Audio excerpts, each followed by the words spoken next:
In the dead of night, she sat collapsed on the floor, clutching her stomach. Blood streaming from her shoulder as if someone else's memory had awakened inside her skin. The mirror before her shattered each shard, reflecting something no longer under control. A woman on a white horse riding through time itself, through betrayal, through silence, through a century buried and forgotten. And Harper knew.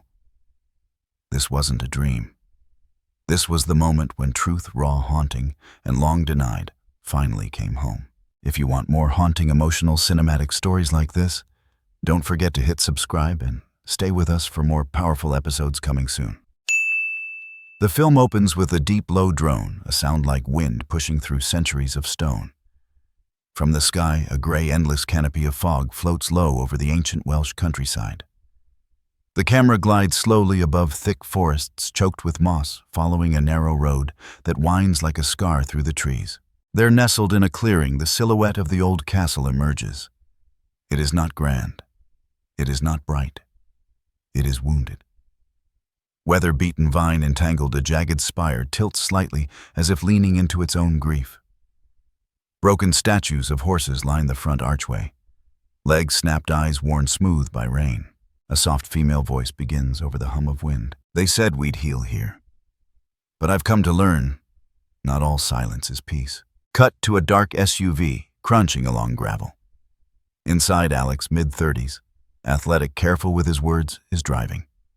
He stares forward, hands tight on the wheel. Harper, early 30s, with a kind but distant demeanor, watches the trees blur past the window. Her fingers are clenched on her lap. A half-eaten granola bar rests beside her untouched. They haven't spoken in 20 minutes.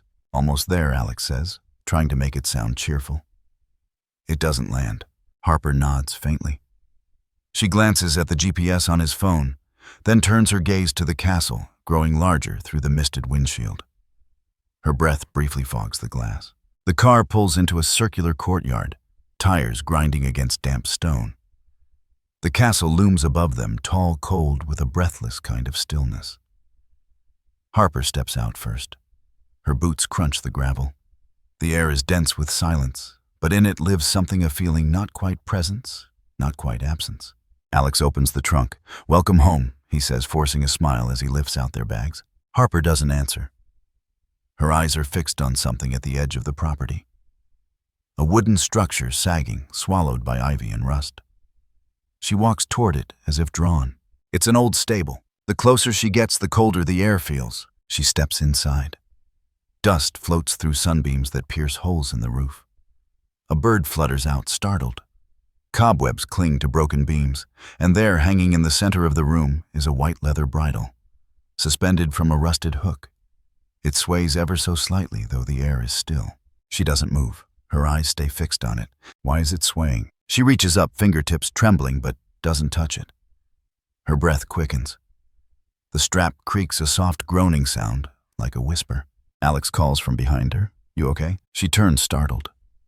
He stands at the edge of the doorway, his silhouette framed by the bright gray light. "Just old stuff," he adds. "We'll get someone to clear it out." Harper nods again, her eyes flicking once more to the bridle. It's still now. Completely still. Cut to interior, the castle. Boxes stacked. Furniture draped with sheets. A sense of abandonment that never really left. Alex fumbles with keys and finally gets the front door open. It creaks in protest. The inside is more museum than home. Tall ceilings, long corridors, faded tapestries, paintings of nobles and horses and war. A chandelier looms above the foyer, dust-dimmed and swaying slightly. Harper walks in slowly, turning in place. There's a strange echo here, like someone breathing behind her. She pauses near a staircase.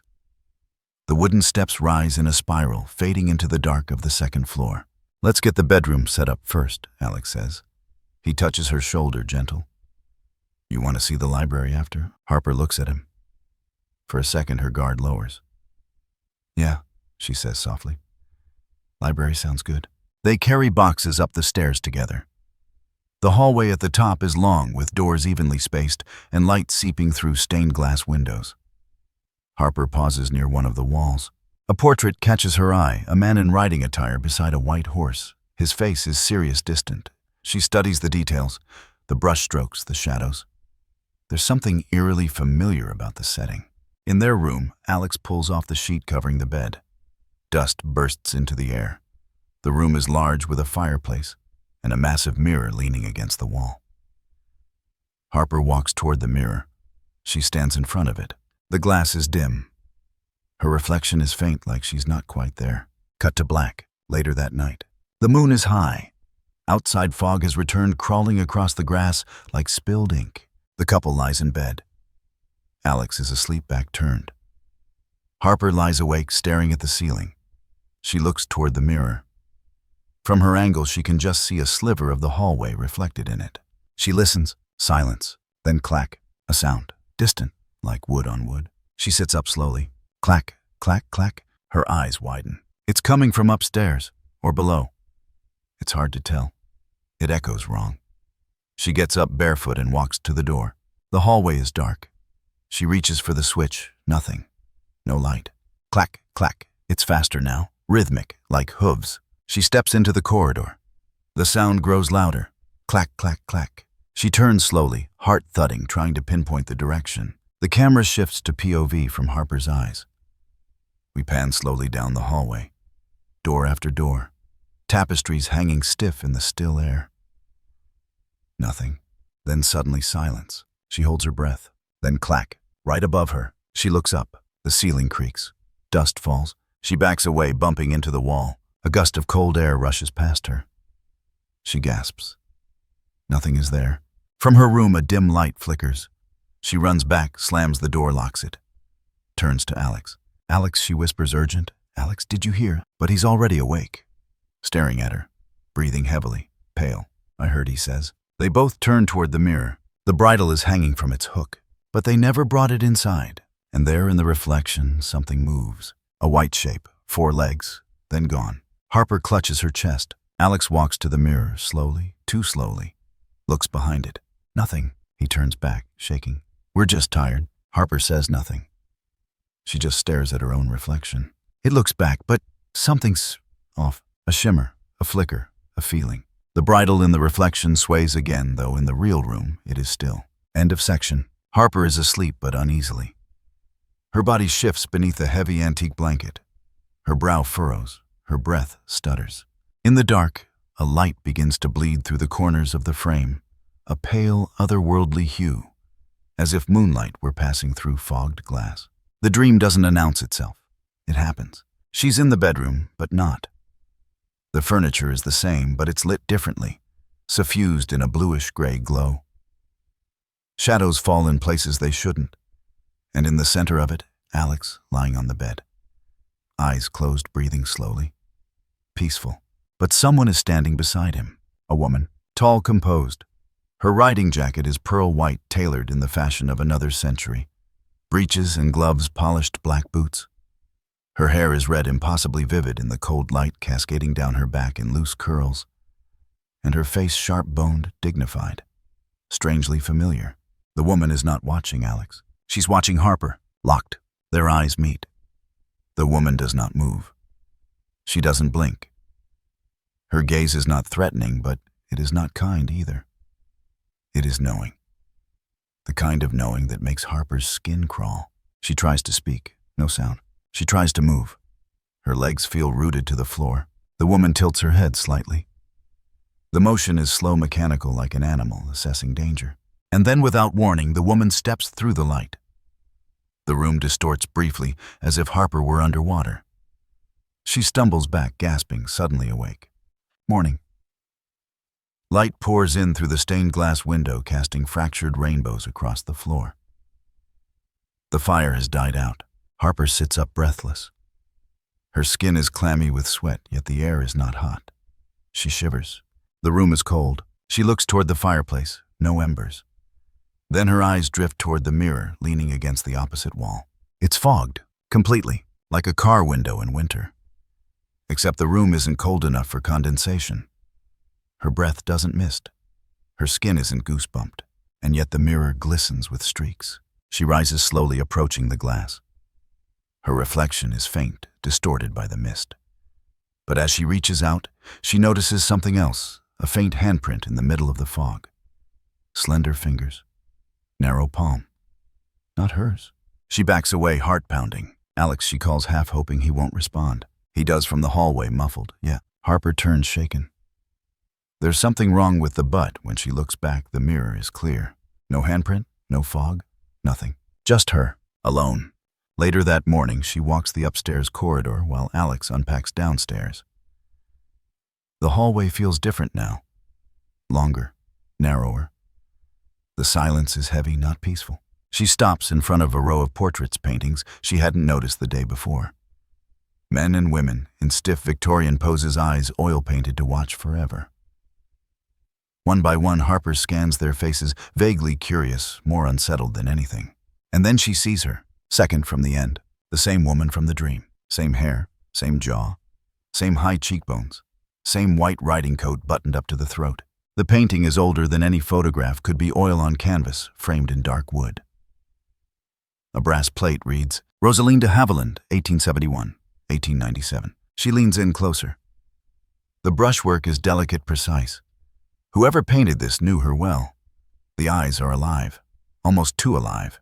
Harper's hand reaches up without thinking, brushing the air just inches from the canvas. Her breath is tight in her chest. There's no mistaking it. This isn't dream-deep resemblance. This is exact. She hears footsteps behind her and straightens quickly. Alex? He's carrying a box of books balanced awkwardly in one arm. He sees the way she's staring and raises an eyebrow. One of the former residents, he says lightly. She's all over this place. There's another painting in the library. And a statue, I think. Harper doesn't move. Do you know who she is? Alex shrugs. Some duchess, I don't know. Or maybe she was a champion rider or something. Dad mentioned her once when we inherited the place, but it was years ago. Harper turns to face him fully. She was in my dream. That stops him. In your dream, she was standing next to you while you were sleeping, wearing that exact coat. She was looking at me. Alex tries to play it off, but his posture changes, stiffens subtly. Well, these portraits are creepy enough to haunt anyone's dreams. He jokes a little too fast, especially when they're 8 feet tall. Harper studies him. You don't think that's strange? He sets the box down slowly. I think this house is getting to us. It's old. It's huge. It creaks. We're coming off a really hard year. It's normal to feel off balance. He doesn't say the word. Miscarriage. It hangs between them like fog. Harper swallows. She looked real. Alex pauses. It was just a dream, Harper. She looks back at the painting. Then why do I feel like she's watching us? Alex approaches, placing a gentle hand on her back. She's not, he says quietly. She's paint on canvas. That's all. He leans in, kisses the side of her head. Come on, let's get some coffee. But Harper lingers as he walks away, and Rosaline's painted eyes never leave her. Later, Harper sits at the breakfast table nursing lukewarm coffee. Alex has gone to town to pick up supplies. The air is still. Rain taps gently on the windows. She brings out her laptop and begins to search. Rosaline de Havilland, plus Wales, plus riding, plus 19th century. No results. Nothing immediate.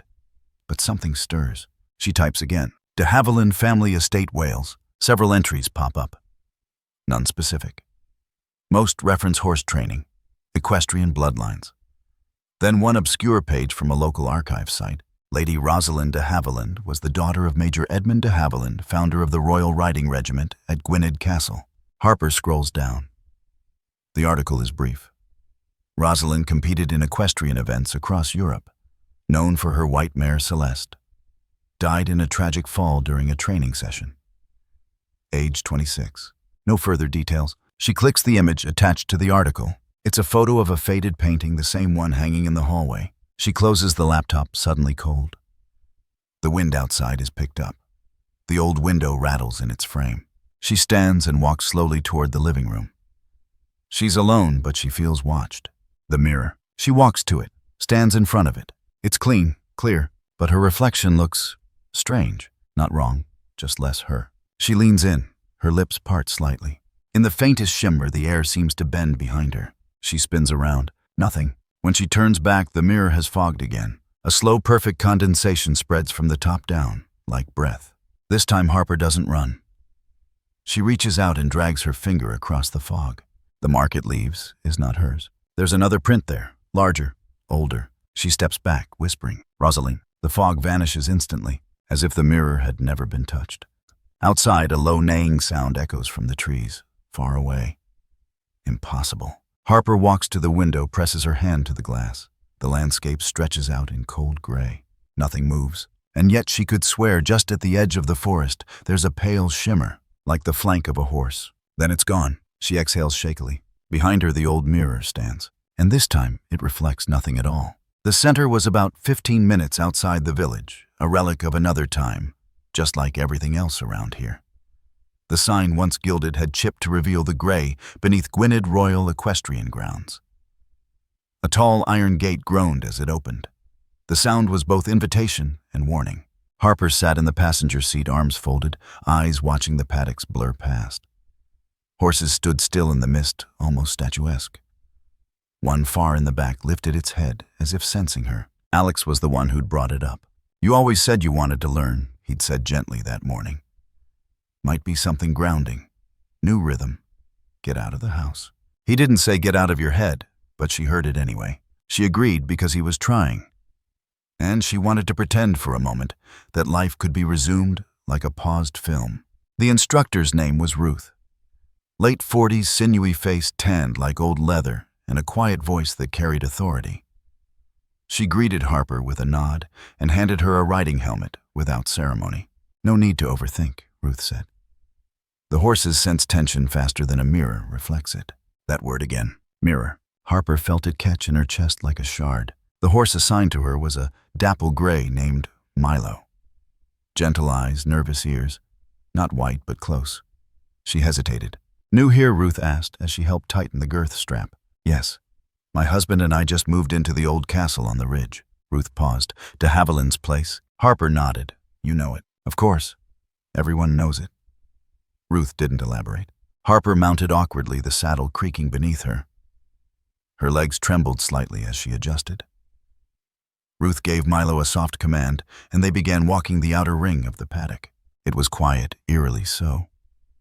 Only the occasional caw of a distant crow, or the clink of a bit between teeth. And then she saw it. Along the far edge of the paddock, just beyond the fence, stood a full-length mirror framed in wood rotting and cracked, but unmistakably a mirror. The glass was warped by rain and age, but it still reflected. "Why is that there?" Harper asked, squinting toward it. Ruth, holding the reins of another horse nearby, didn't look up. "For posture training, balance checks." Harper stared at it as she rode past. Her own image bobbed in and out of distortion. Behind her, nothing. No one. Just Milo. Then on the third lap, something changed. Milo's ears snapped forward, his whole body tensed. Harper tried to soothe him, patting his neck, but his pace quickened. "Easy," she whispered. They rounded the curve again. And this time, as they passed the mirror, he reared. It was sudden, violent. Harper screamed, clutching the reins as the world flipped.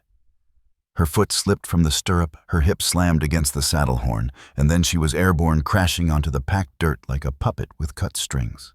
Dust, blinding white light, the sickening thud of bone on earth.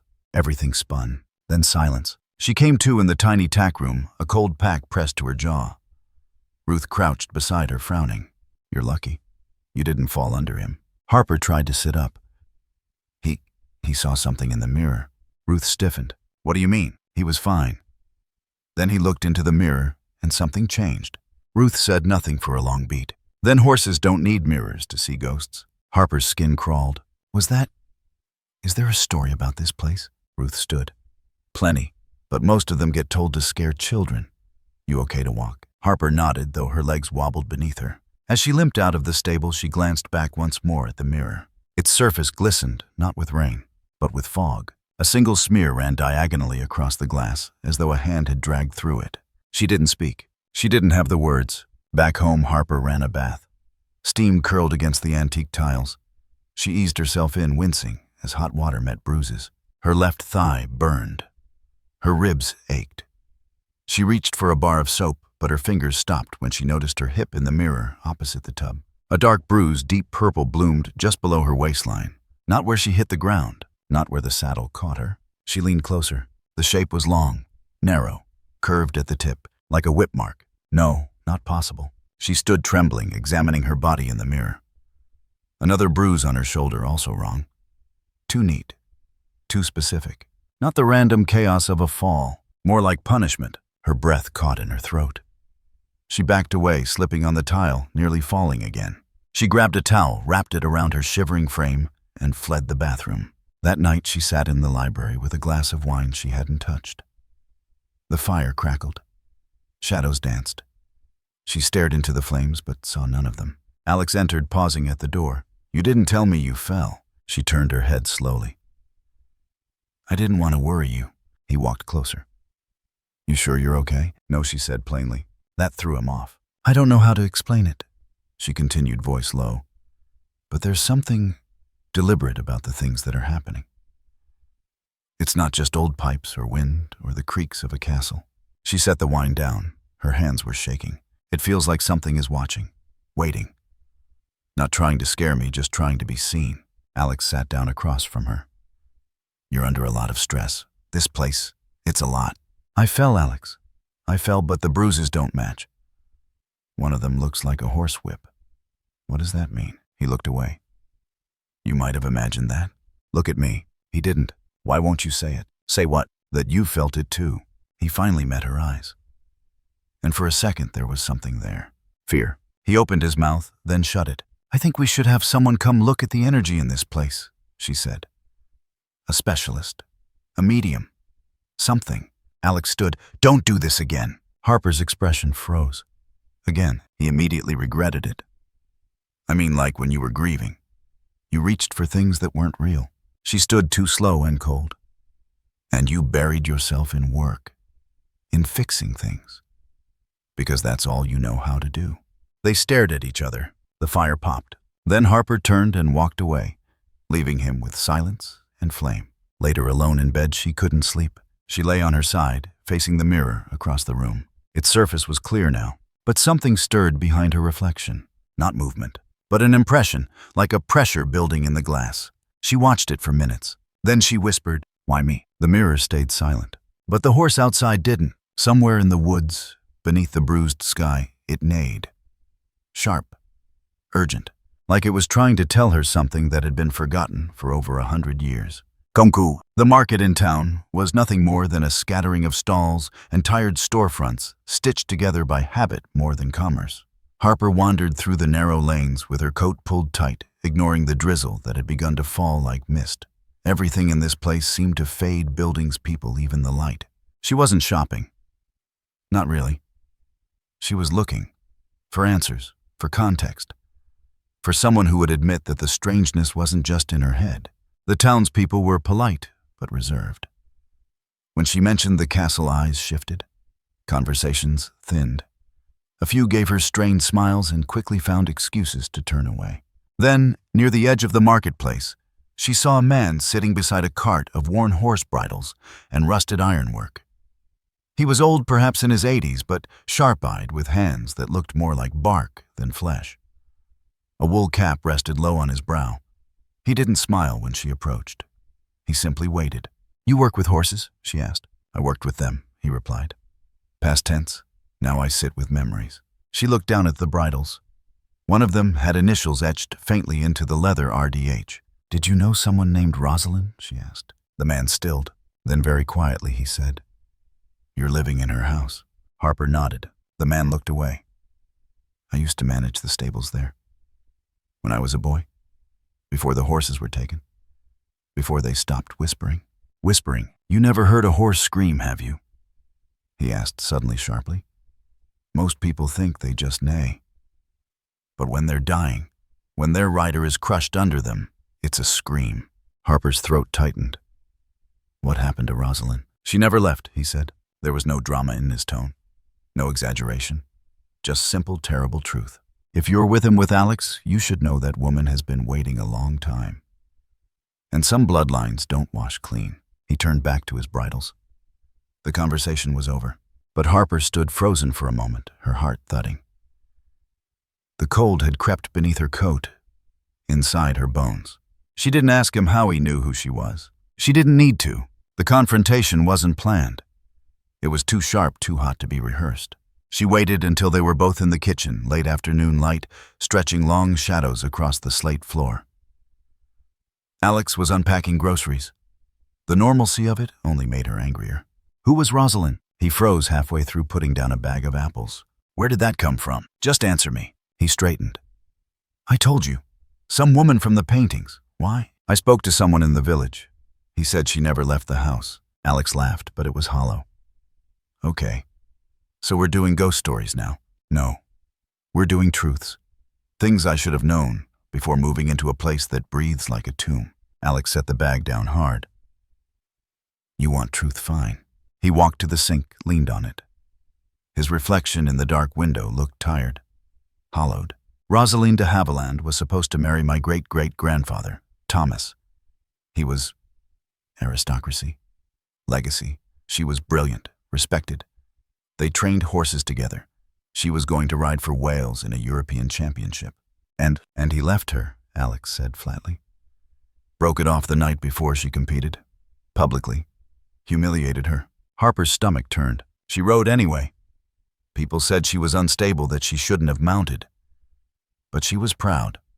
Wanted to prove something. She died, Harper whispered. She was thrown. Her horse bolted during a jump. She hit the fence post head first. Died instantly. He turned to look at her, now eyes shadowed. My family buried it. Paid people off. Erased her from records. The de Havillands didn't like scandal. They renamed the horse. Burned her letters. Had the grooms fired. Harper leaned against the wall, hand to her mouth. How do you know all this? My father told me. On his deathbed. Said it was a stain we were never allowed to speak of. And you didn't think I should know. Alex's voice cracked. It was over a century ago, Harper. I didn't think you'd care. She stared at him. She's in the house, Alex. She's in our room. She's watching me. Alex shook his head, frustrated. You're traumatized. You're grieving. You're projecting. You think I'm making it up? I think your mind is trying to find something external to carry the weight you're still holding. That cut. Harper stepped closer, trembling. You're so desperate to pretend that everything can be fixed that if you just seal it tight enough, it'll stay buried. But people don't work that way. Spirits don't work that way. She's not real, he said. She's more real than you right now. That silenced them both. Alex sat down at the kitchen table. His hand trembled as he ran it through his hair. What do you want me to say? That I believe you? That I think a ghost is bruising your skin? Yes, Harper said quietly. I want you to believe that something ancient and broken is still alive in that house. And it has something to say. Alex looked up at her. Even if it's true, it's not my fault. No, she said. But you're still carrying the key to the door that locked her in. She turned and left the kitchen, her shoulders squared, eyes burning. Behind her, Alex stayed seated. And outside the window, in the gray distance between trees, a pale shape moved slowly past. Neither of them saw it. But something in the earth beneath the house shifted. It began in the mirror again. Harper had stopped trusting her reflection days ago. She brushed her teeth without looking. Changed clothes facing the wall, walked past the antique hall mirror with her breath held tight in her throat. But the house was lined with them framed glass sentinels in every hallway and stairwell, each one a quiet invitation to see what shouldn't be seen. That afternoon, Harper sat on the edge of their bed, pulling socks onto trembling feet when something flickered in the mirror's edge. She froze. The reflection showed her own body hunched and tired. But behind her at the far end of the room, where Alex was folding laundry, a shape stood motionless. Not his reflection, not his shadow. A woman, dressed in white riding gear, soaked in sweat, her red hair stuck to her cheeks, face pale and angular, and staring with dead, blood-colored eyes. Harper turned instantly, but nothing was there. She turned back. The mirror now reflected only Alex, but her breath fogged the surface. And in the condensation for a second, a handprint pressed from the other side before vanishing. That night, she searched through the old oak dresser in the corner. It was the only one they hadn't opened yet, the bottom drawer stuck shut since they moved in. She yanked hard. With a groan, it gave way. Inside was a collection of yellowed linens, brittle with time. But beneath them, wrapped carefully in lace, was a square of embroidered cloth. White hand-stitched, the edges frayed, but the initials clear. R. Doge. She unfolded it slowly. A rust-colored blotch marred the center. At first she thought it was wine, but her gut said otherwise. Blood. And tucked within the folds, a piece of leather. Thin. Cracked. A whip strip, the kind used in dressage. She held it for only a second before flinging it to the floor. It landed with a sickening familiarity. Somewhere in the house, a distant thud echoed like hooves. She stared at the embroidered cloth, breathing shallow. Her hands shook, but she didn't cry. Not yet. She carefully placed the cloth back where she found it, closed the drawer. But the house had already tasted her fear. Later, she sat in the library alone. The fire barely lit. Shadows like long fingers reached from the corners of the room. She had the mirror angled toward the doorway. A trick she'd learned. To see who entered before they arrived. Alex was upstairs, or asleep, or pretending. She sipped from a chipped mug of chamomile tea, but it was cold. She hadn't noticed. And then she heard it. The he. It was distant, but clear.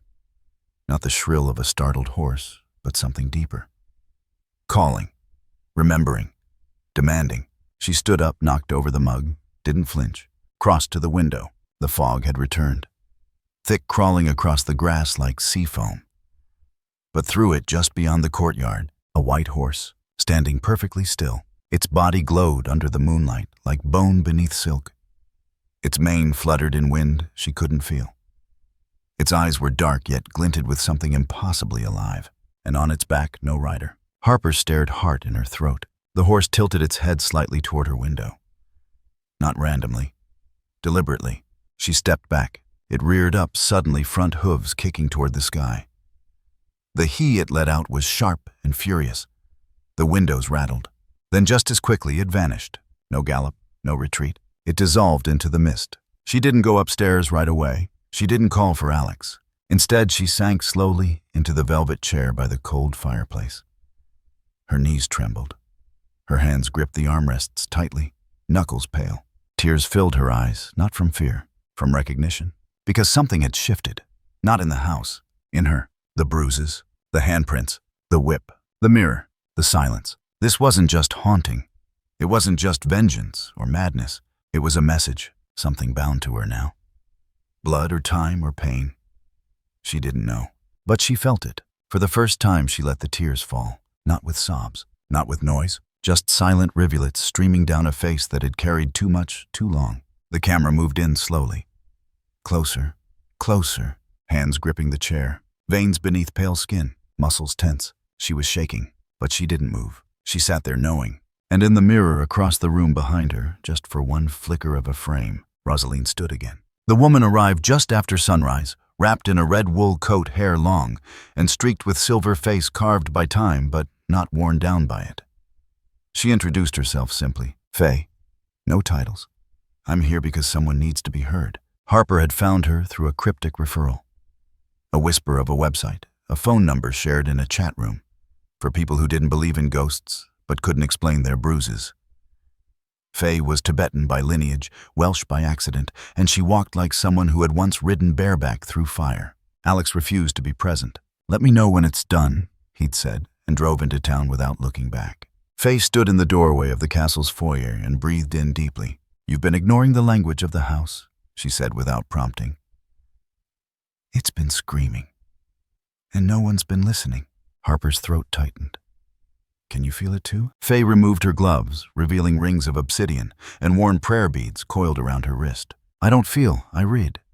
They began in the bedroom. Faye took her time walking the perimeter, whispering, listening. She tapped the walls with her fingers, laid stones on the windowsills, left a bowl of salt and black ash in the fireplace. She reached the mirror and stopped. This is the artery, she murmured. Every house has one. A portal, a seam, a wound. This one's open. Harper stood behind her. I keep seeing her there. Rosaline. Faye traced a finger down the side of the mirror. It's not her reflection. It's her memory. This is not a haunting, Harper. This is a bruise in time. Harper looked down at the marks on her own skin. The whip-shaped welt had faded into a deeper purple, almost black now. And new ones had begun to form thin, ghostly outlines on her collarbone, like fingerprints pressing from inside. Faye turned. Show me. Harper hesitated. Then slowly she pulled the collar of her blouse aside. Faye didn't react with shock. She nodded. She's not punishing you. These marks, they are a cry, a plea. She wants someone to understand. I don't, Harper said quietly. I'm just a woman who moved into her house. You're more than that, Faye replied. You're a witness. And witnesses carry the weight of justice the dead were denied. Faye lit incense. Thick, bitter smoke rolled upward and clung to the beams of the ceiling. She chanted something in a low melodic language. Harper sat cross-legged on the bed, hands on her knees, trembling slightly. Faye placed her palm on the glass of the mirror. It cracked. No impact, no tremor. Just a sharp spiderweb fissure that bloomed outward from her touch. Harper gasped. Then something slashed across her forehead, a line of pain, like a fingernail raking skin. Blood welled fast and hot, trickling into her eyebrow. She stumbled back, touching her face. What the hell? Faye's voice stayed calm. She's reaching too far. She's desperate. You opened a gate, Harper, without meaning to, and now she's inside. Harper stared at the blood on her fingers, her reflection behind it broken into shards. I didn't ask for this, she whispered. She didn't either, Faye said. She was ripped out of her life, out of love, out of dignity. She died in pieces. She's still looking for them. The mirror moaned, not loudly, not theatrically, just a slow aching noise, like ice shifting deep underground. Faye stepped between Harper and the glass. She thinks you're the one who can carry her story. Not because you believe her, but because you felt her before you ever saw her. Harper wiped the blood away. Her eyes were glassy now, but no tears fell. What do I do? You listen, Faye said. And then you choose. Do you become her voice, or do you let her vanish again? They sat in silence. The incense smoke curled into ghostly threads. The mirror pulsed with faint cold. Harper stared into it, not to see Rosaline, not to summon her, but to allow. She didn't flinch when the candle beside her blew out, though there was no wind. She didn't move when the room dropped 10 degrees in seconds. She just closed her eyes and whispered, if you're hurting, I need to know why. For the first time, no image appeared, but something lifted. Not peace, not yet, but acknowledgement. A weight shifting, a gaze turning. Faye watched Harper quietly. She's listening now. After Faye left, Harper sat in the living room, a towel pressed to her healing forehead. The pain wasn't just physical. It was moral. Rosaline had been silenced, erased, cast into folklore. And now, through blood and bruise and breath, she had returned not to haunt, but to be heard. Harper stared at the fire, not afraid anymore, not entirely, but aware. This was not her house. This was not her story. But she had become its keeper, and she wasn't leaving. She found the journal behind a false panel in the library. It wasn't hidden with cunning, just shame. Dust-thick leather bound, its pages brittle with age. She discovered it while rearranging the shelves, moving aside a stack of faded race programs and rotting parchment. It fell with a dull thud, spine-cracked secrets barely held inside. The script was beautiful, flourished. A woman's hand. Harper didn't read it like a book. She devoured it. Page after page, in front of the fireplace, as the light outside dimmed and the wind began to howl again. Father says I must let him handle the horses. I am not to go near Celeste before the match. He claims it is for luck, but I feel in my bones he is keeping something from me. Thomas has not written, not in 3 days. My heart burns with every silence. If he will not stand beside me, I will ride without him. They brought me a different saddle. Said it was fitted for Celeste's back, but it smells wrong. She smells wrong. Something is wrong. Then the final entry scrawled rushed. The ink faded and splotched. If I die tomorrow, it will not be by fate's hand. It will be his. My father's. Harper's breath hitched. She flipped back and forth, double-checked the names, the timeline. It was all there. A record not just of heartbreak, but of betrayal. Rosaline hadn't simply fallen. She'd been set up, traded out. Her horse Celeste replaced with an animal that had not been trained for the course. The journals detailed the switch, how the horse was nervous, unstable. Not violent, but unfamiliar. A risk her father was willing to take to ensure she would fail, or worse. Not because she was unworthy, but because she was loud, defiant, unmarried, proud. A woman claiming space in a world that still bucked at the sound of a female voice. He couldn't control her, so he silenced her. Harper closed the book gently, reverently. Her hands were shaking. This wasn't a haunting. This was evidence. The house seemed to understand. That night, as she lay awake, the dream didn't come to her. It claimed her. No transition, no fog, just instant presence. She stood in an open arena, bleachers surrounding her packed with faceless spectators. A trumpet blared, and Rosaline, whole, proud, alive, rode into the ring. She was radiant. Her coat gleamed. Her back was straight, chin lifted. She gripped the reins with confidence, her white gloves taut against the black leather. The horse below her, not Celeste. Its eyes rolled, muscles tense, sweat lathering its neck far too soon. Harper could feel the animal's unease, even from a distance. The course lay ahead, jumps, tight turns, barricades. Rosaline clicked her tongue. The horse began to move. The crowd hushed. Harper tried to shout, tried to run forward, to warn her, but she couldn't move. The scene unfolded like prophecy already fulfilled. The horse cleared the first jump, then the second, then stuttered at the third, bucked left. Rosaline steadied it, jaw tight. Then came the curve, the sharpest bend on the course. A mirror-lined fence at its edge, meant to intimidate competitors. Harper remembered this from the journal. Rosaline urged the horse forward, and it reared, not out of fear, out of reflex. Wrong cue, wrong training. Its hooves struck the top rail. Rosaline lost balance. Time fractured. Her body twisted in the air. Her head struck the mirror-paneled post. Glass exploded. Blood sprayed in an arc across the white horse's flank. Her body hit the ground with a crunch. Harper felt in her own bones. The crowd erupted, but not in screams, in silence. Total, absolute, judgmental. Then darkness. Harper jolted awake. She was on the floor, not in bed. Her knees were scraped. Her breath came in ragged gasps. Alex rushed in from the hallway, wide-eyed. What the hell happened? She looked at him, tears streaking her face. She was murdered, she said. What? Your ancestor. He switched her horse. He knew she would crash. He just didn't think it would kill her. Alex stood frozen. I read it. Her journal. I saw it. I lived it. You're exhausted. No, Harper cut in. I'm connected. Don't you see my body reacts? When she fell, I felt it. When she bled, I bled. Her spirit isn't trapped. It's anchored to justice. Alex shook his head. This was 100 years ago, and no one ever told the truth. Harper snapped. She wasn't some tragic accident. She was a woman silenced because she refused to stay in line. Because she wanted her name known without a man beside it. Her legs buckled. He caught her gently and sat her on the bed. I believe you, he whispered. She didn't answer. Her arms were limp. Her lips trembled, but not from fear. From pain. Something had changed. Not just in what she knew, in who she was. When Alex left the room, Harper rose barely and made her way to the window. The moon was high. Below, near the tree line, a pale shape waited. The white horse, not standing, kneeling, like a knight beside a fallen queen. She placed her palm on the window pane. Her fingers trembled, but they no longer looked like her own. She sat on the edge of the bathtub, the test still damp in her hand, the line unmistakably solid.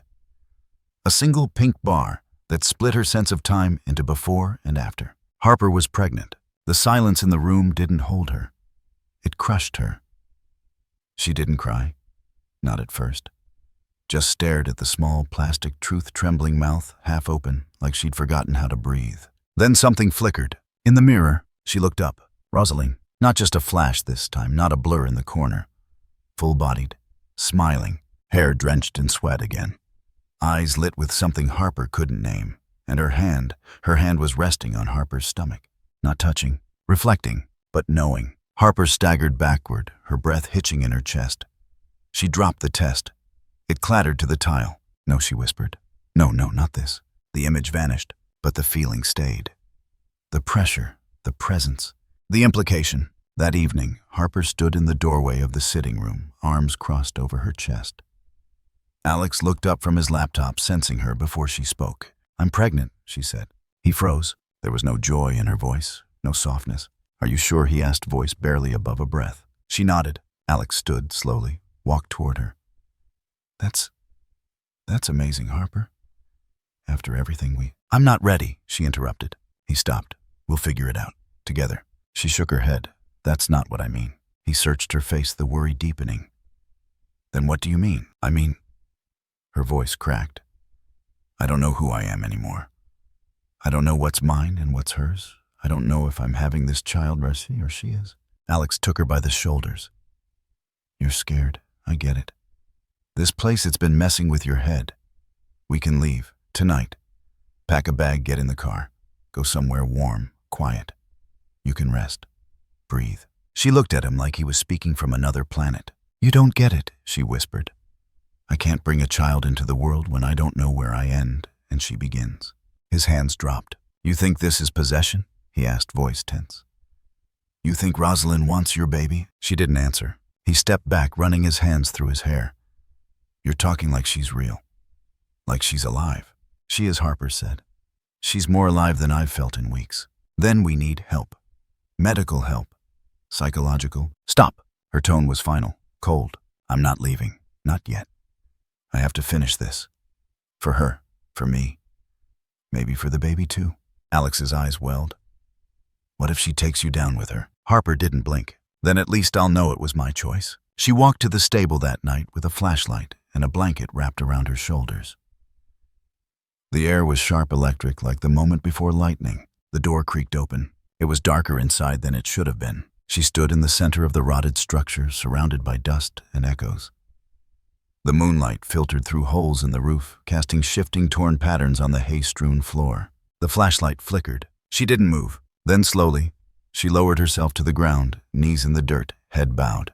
She wasn't praying, not formally, but something close, a surrender, a whisper into the vast unknowable. I don't know what you want from me, she said softly. You've taken my sleep, my body, my fear, my child's future.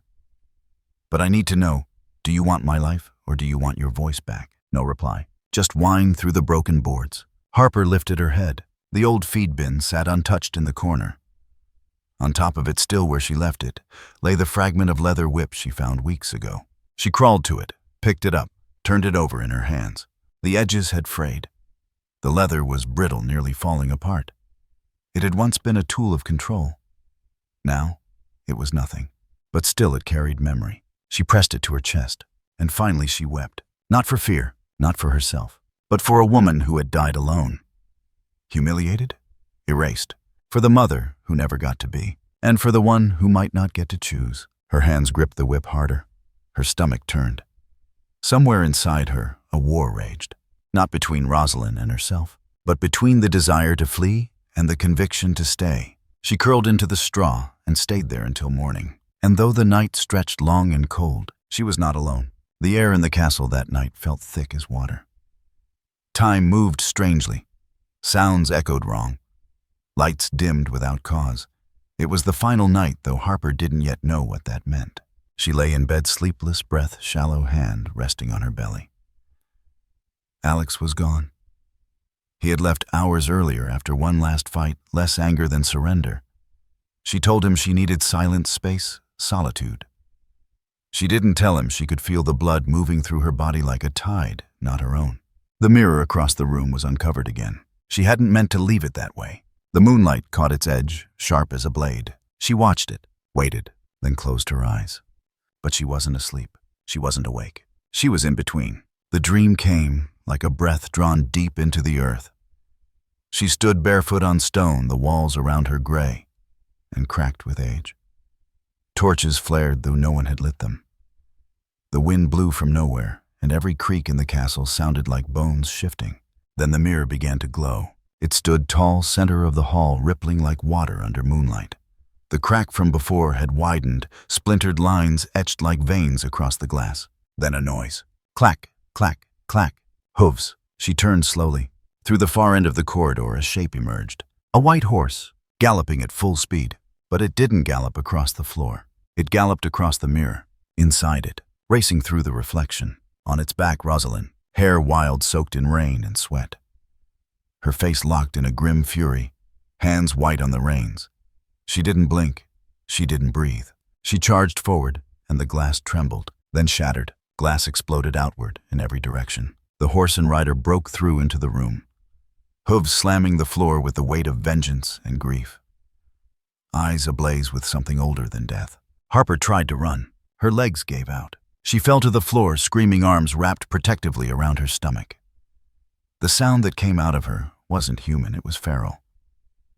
Primeval, wrenched from the deepest part of her.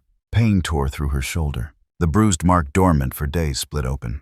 Blood soaked her shirt. The white horse reared. Rosaline looked down at her. And for a moment, just one, her face changed. No longer furious, no longer haunted, but relieved and free. Then she and the horse turned, walked back toward the mirror, which now hung in the air as a doorway, half formed, half forgotten. They passed through, and the glass collapsed in on itself, shards melting like ice in sunlight. Harper collapsed. The blood stopped flowing. The pain receded, but the silence in the room was absolute. She woke hours later, on the floor, clothes soaked in sweat and something darker. The mirror was gone. Not broken, not fallen. Gone. She touched her shoulder. The wound was dry. No pain. But something inside her had changed. Something had left. She was at the hospital before sunrise. The doctor was kind of confused. She asked questions Harper didn't answer. They ran scans, blood work, exams, all inconclusive. But one truth was certain. She had miscarried. No signs of trauma. No signs of cause. Just gone. Alex wasn't there. Harper didn't call him. She sat in the cold plastic chair in the waiting room, a disposable cup of water untouched in her hand. She didn't cry. The tears had emptied already. She only stared at her reflection in the window. It looked like her again, only this time, there was no one behind her. The last morning came without warning. No crescendo, no revelation. Just soft light pressing through the window panes and the sound of rain too light to reach the ground. The castle felt quieter than it ever had, as though even the ghosts had taken a final breath and gone back to sleep. Harper stood in the bedroom she no longer thought of as hers. The bed was made. Her suitcase sat at her feet. The mirror had been replaced a new pane, unbroken, unmarked. Just glass, cold and obedient. She walked to the dresser, opened the top drawer, and retrieved the embroidered cloth. White worn, the initials still visible, R.D.H. She held it for a long time. Not like an object, but like a memory made real. Then she folded it neatly and placed it gently on the ledge, beneath the mirror. Next to it she laid a letter, written in her hand. Ink slightly smudged in the corners from where she'd stopped, cried continued. To Rosaline, I thought you were here to take something from me. My sleep, my body, my child. But I see now you were never trying to possess me. You were asking to be known. I once feared you, because you lived in the space between what's seen and what's remembered, what's punished and what's forgiven. But I no longer fear the third presence in the room, because the third is never truly another. She's always some version of who we could have been if we weren't stopped, silenced, buried. They tried to erase you, but you wrote yourself back through blood, through mirrors, through dreams, and I was your page. Thank you for choosing me, even when I didn't ask to be chosen. You were never just a ghost. You were a voice waiting for an echo. Now you have one. Sleep or ride. Whatever it is you do when no one's watching anymore, I'll be telling your story. H. She pressed her fingers against the letter once more, as if sealing it with touch alone. Then she picked up her bag. She walked through the halls slowly. Her boots echoed in the stillness, but there was no heaviness. The portraits on the walls looked less watchful now. The temperature in the air was no longer cold or warm. It was right. Balanced. At the threshold of the main door, she turned one last time, not to check, but to acknowledge. She nodded once, then stepped out into the mist. Outside, the sky was thick with fog blanketing the fields and swallowing the tops of trees. Harper moved to the car, opened the trunk, loaded her bag. Before climbing in, something caught her eye. Movement, far beyond the gates. In the clearing near the forest's edge, a white figure. She froze. There it was, the white horse, still, watching, its body luminous in the veil of morning fog. It took a single step forward, then another, but not toward her, toward the woods. It passed through the final row of trees, its figure melting into the mist. Not dramatically, not in a blaze of redemption, but gently, like it had simply completed the longest journey it was never meant to make alone. Harper smiled, not with joy, with knowing. She got into the car, started the engine, and as the gates creaked closed behind her, the castle stood as it always had, silent, enduring, but no longer haunted. Now it simply remembered. The valley was wet and gold, with late summer wind moving gently across tall grass like breath. Wooden fences snaked around pastures, and the sound of hooves steady measured rose, like a heartbeat from the open fields. In the center of it all stood a long, low structure, clean-lined and painted a soft slate blue. Not a castle, not a clinic. Something in between. A place reborn from absence. The sign above the entry read, "The Third Way. Equine therapy for women in transition." Harper stood at the entrance clipboard and hand hair tied loosely at her neck. Her steps were calmer now. Not lighter exactly, but clearer. She moved like someone who had stopped asking to be healed and started becoming the healer. Around her, a small group of women dismounted horses guided them gently toward the stalls. They were in various stages of recovery, young middle-aged, some with visible wounds, some with nothing but silence stitched into their posture. One woman had tear tracks still drying on her cheeks. Another laughed for the first time in weeks. Harper didn't push. She watched, held space. She'd built this place not to fix them, but to give them room to hurt, to soften, to find the edges of themselves again. It had been 1 year since she left the castle. 1 year since Rosaline's reflection had ridden into her life like a blade through still water. 1 year since her own grief had spilled into something too large to carry alone. And now she shared the weight. There was a letter on her desk, still unopened. She didn't need to check the return address. She knew the handwriting, small, structured, slanted, slightly to the left. Always slightly cautious, as if measuring his presence, even on paper. Alex. He had written only once. No emails, no calls. Just this envelope sent 6 months ago. It sat where she left it, unread, not out of anger, but because some answers didn't belong to words. They belonged to time, to silence, to what a person chose to do when the mirror finally cracked and all that was left was the self. Inside the therapy barn, the late afternoon light streamed through high windows, catching flecks of dust in its beams. The women sat in a half circle, brushing their horses in rhythm soft strokes like lullabies. One girl, barely 20, sat apart from the group. Her name was Leona. She was the quietest of them, the last to speak, the first to flinch. She had come to them after a hospital stay, after a note, after something she refused to name. Today Harper had paired her with a mare named Ash, pale gray with a white blaze. Gentle eyes. A survivor herself. Harper sat on the rail, watching from a distance. Leona rested her head against Ash's neck, whispering things no one else heard. Then slowly she stood and walked across the barn toward the far corner. There on the wall was an old mirror, recovered from the castle.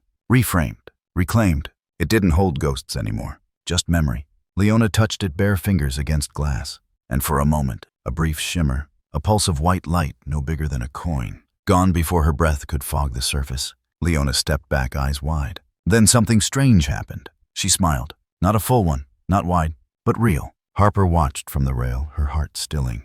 The past, she thought, didn't vanish. It evolved, moved through bodies and bloodlines, through hooves pounding dirt, through voices breaking silence, through girls learning how to stay. Outside, the wind picked up, carrying with it the sound of hooves again. No one looked for a rider. They all knew. Some journeys continue after the horse disappears.